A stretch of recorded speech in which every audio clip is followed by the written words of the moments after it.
Iceland is one of the most interesting areas of the world. I was fortunate enough to explore this fascinating place for my summer vacation. My name is Antonio Lam and I'm a sophomore at Miracosta High School in California. My adventure started right at Keflavik International Airport in southwest Iceland.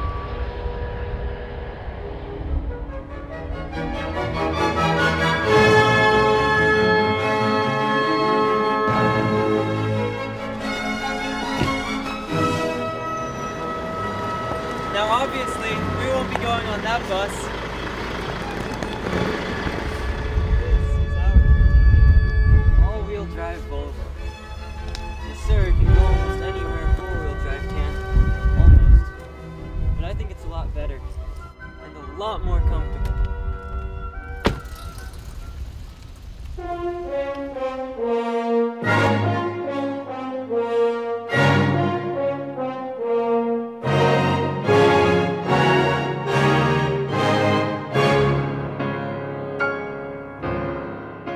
I've been riding in this Volvo for about 7 years now, but this is the first time I'm actually behind the wheel.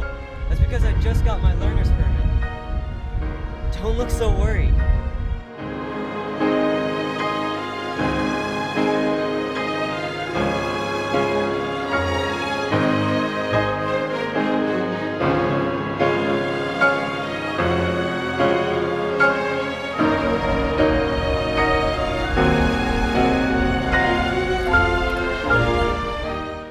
This is our first stop today.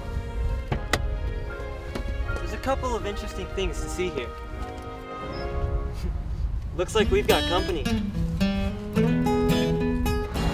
Today we're in the small village of Geyser, about 100 miles northeast of the capital, Reykjavik. It's famous for, well, the name says it all. People have been coming here for hundreds of years to see these natural wonders, since 1294 in fact. Today is no exception. In fact, it looks like one of the same buses we saw the other day is here this morning. The geyser we're on our way to see, along with everyone else around me, is the second highest after Steamboat Springs in Colorado. So what is a geyser actually? Well, think of it as a steam pipe with its base at around 250 degrees centigrade. Water accumulates at the bottom of the pipe, and when the temperature reaches a certain point, it becomes superheated, and then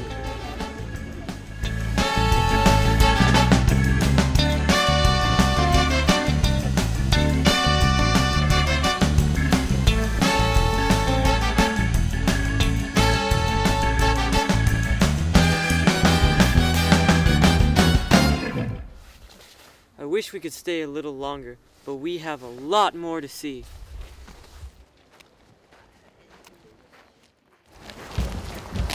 Hey, do you see what I see?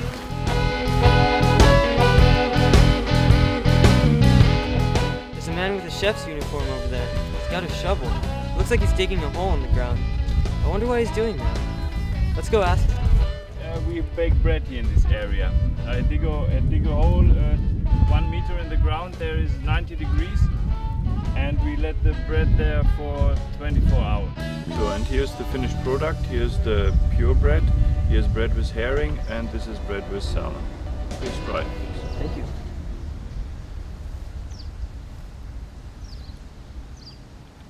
And you like it? Yeah, this is delicious. Thank you.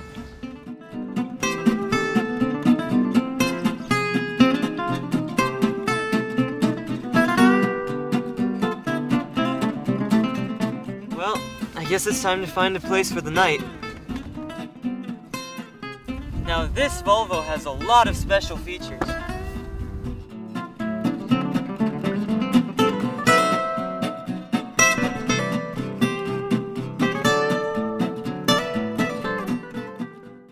That's our home for tonight.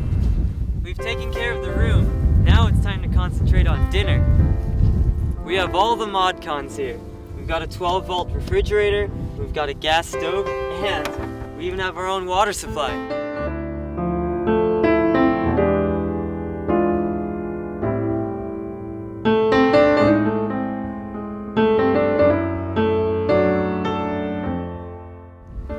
Here's our table and our chairs.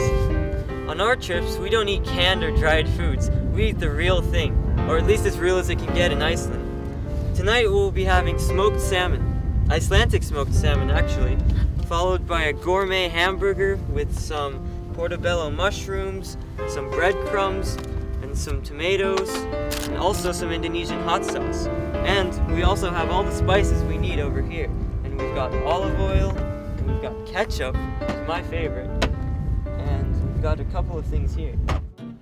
Here's our hamburger. Now we're going to add some portobello mushrooms, some onions, the breadcrumbs,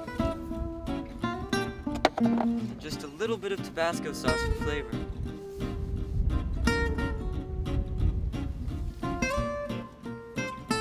Then we add a dab of Worcester sauce, and just a small amount of white wine.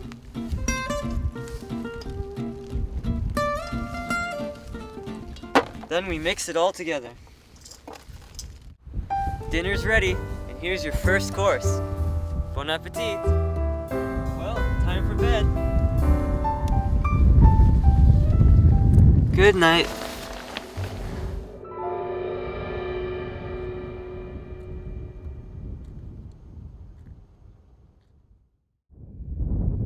This is the middle of August, and it's only 9 degrees centigrade. Can you imagine what it must be like here in the middle of February? Okay, let's get down to some serious planning here.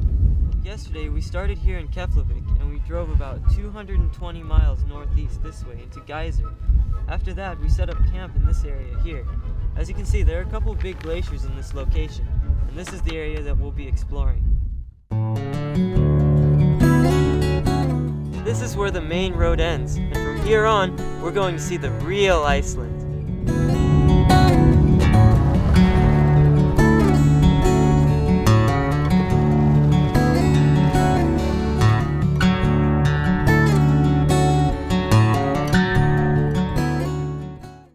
Right now, we're near a place called Curlingfjord. Boy, these Icelandic names are pretty difficult to pronounce. It's just one of many geothermally active locations in Iceland.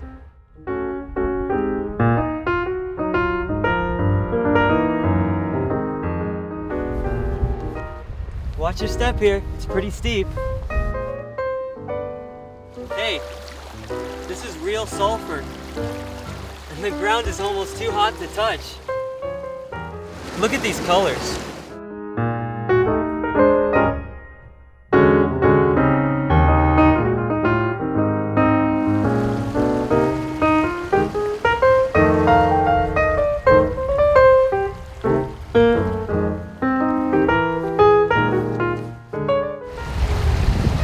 Hey, this is a natural hot pool.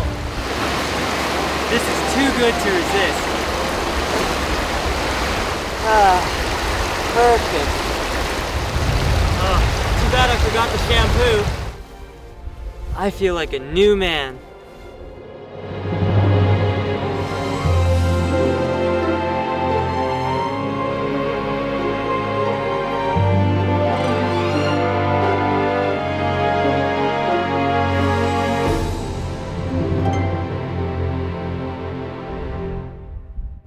Besides the campsite that you can see behind me, there are 8 lodges and 2 bunkhouses. In fact, the whole area can accommodate about 100 people, and there are even hot showers. And, believe it or not, a nice cozy little restaurant where you can kick off your hiking boots and unwind after taking in the day of exploring some of Iceland's most amazing scenery. Magdalena is one of Curlingfjord's resident managers here. This is her 3rd year at the camp. You must really like it here. Well, yeah, I mean, I love the landscapes, I love the glaciers and this kind of landscape, so that's why I'm back here again. But you're so far away from anywhere, and there are 2 rivers to cross before you get here. How do you get your supplies? Well, we have them delivered on a bus, and the bus goes every 2nd day from Reykjavik to our place. So that's no problem, I mean, we can have whatever we want to. See, and I also heard that this was once a ski school. Is that true? Yeah, the skiing school was established in the 60s, so most of the Icelandic people who would think of the skiing, they would think of this place. So there's less snow now than before? Yeah, much less snow, but it's the tendency all over Iceland. The glaciers are just retreating, they are melting, so you can observe these, processes all over Iceland. I see. So what do you do during those long winter months? Do you ever miss the towns and the hustle and bustle of the cities? Well, I don't, but the thing is, this place is open only, 2 months or 3 months a year. And well, the rest of the time, I don't live in Iceland, I live in Poland, so I'm back in my country. Ah, I see. Well, thank you for your time. Yeah, thanks a lot. Thank you. Bye. Soon I realized that the Volvo would not be able to reach the area I was going. I needed to find... Hey, so where are you guys from? Italy. I'm from France. Wow, so how are you liking Iceland so far? Yes, it's beautiful. It's amazing. So, where are you ladies from? We are both from France. We come from Paris. So, where are you guys from? We're from Germany. I see. And how do you like Iceland? It's fantastic. Great. Hi, so where are you from? I'm from Cologne in Germany. And how far have you been driving? I'm driving 2,000 kilometers. Wow, 2,000. And how do you like Iceland so far? Oh, Iceland's very beautiful. The people you see behind me are exploring Iceland by horseback. This one is Maria. She's really friendly. So, where are you from? I'm from the Netherlands. Wow. And how do you like Iceland so far? Iceland is marvelous.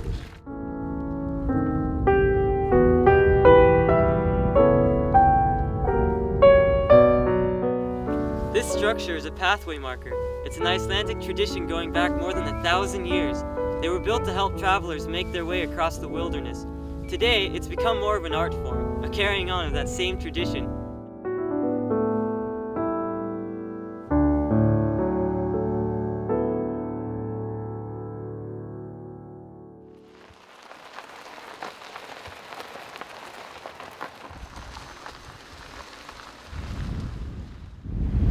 I've seen so many people catch great fish here.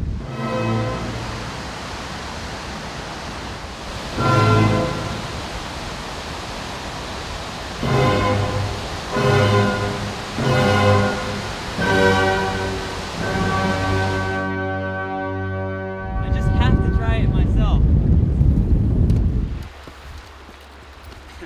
Well, I guess today wasn't my lucky day.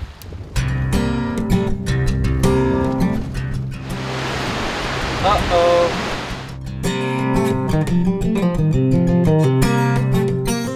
Hope we're not gonna have any problems.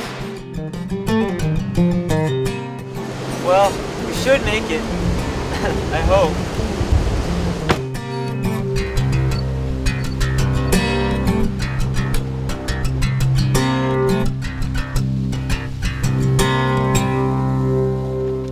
Hang on, looks like a pretty rough road ahead.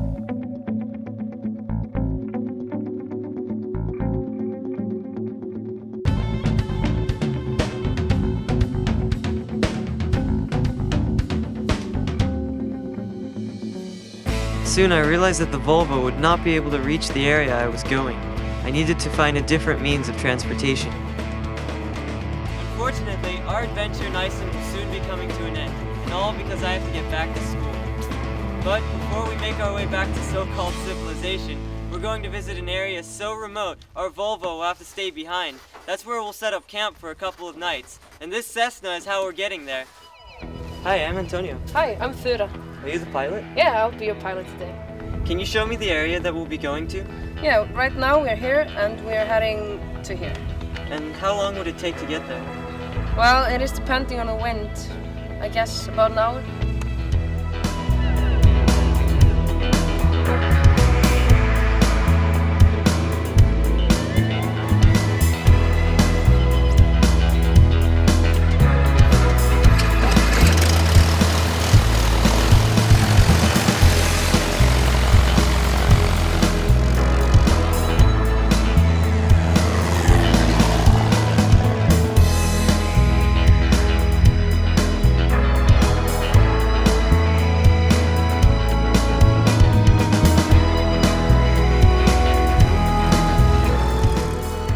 Thank you very much, Thor. Well, thank you, and I'll see you around this time in 2 days. Yep.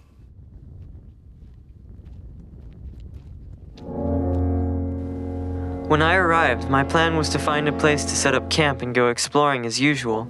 My flight back to California wasn't until the next day, so I figured I'd have plenty of time. Or so I thought.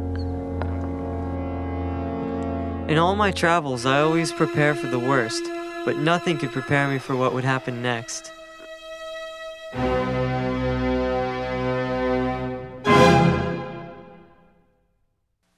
Later that day, I received a call from Thura. She told me that there was a very bad sandstorm passing through the interior, and she would not be able to pick me up until after the next day. This was horrible because I would not be able to make my flight back to California in time. I had to pack up quickly and make my way back to the airport as fast as I could.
Are you heading northwest?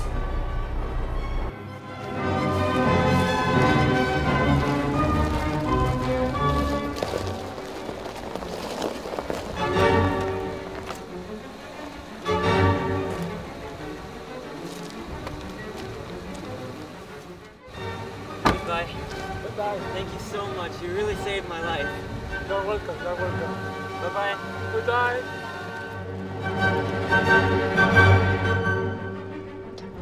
Well, it's gonna be a close one. I don't know if we're gonna make it.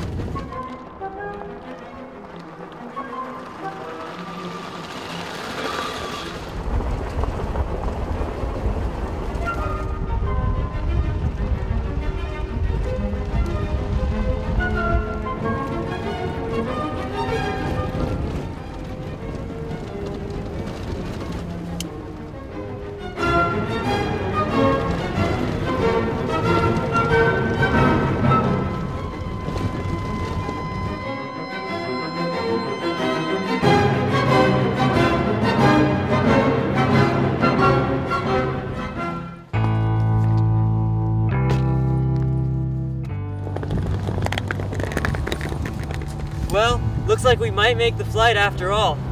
Poor Volvo. You must be as tired as I am. Sorry I didn't get the chance to clean you, but my dad will clean you when he gets back. Don't worry. See you on our next adventure!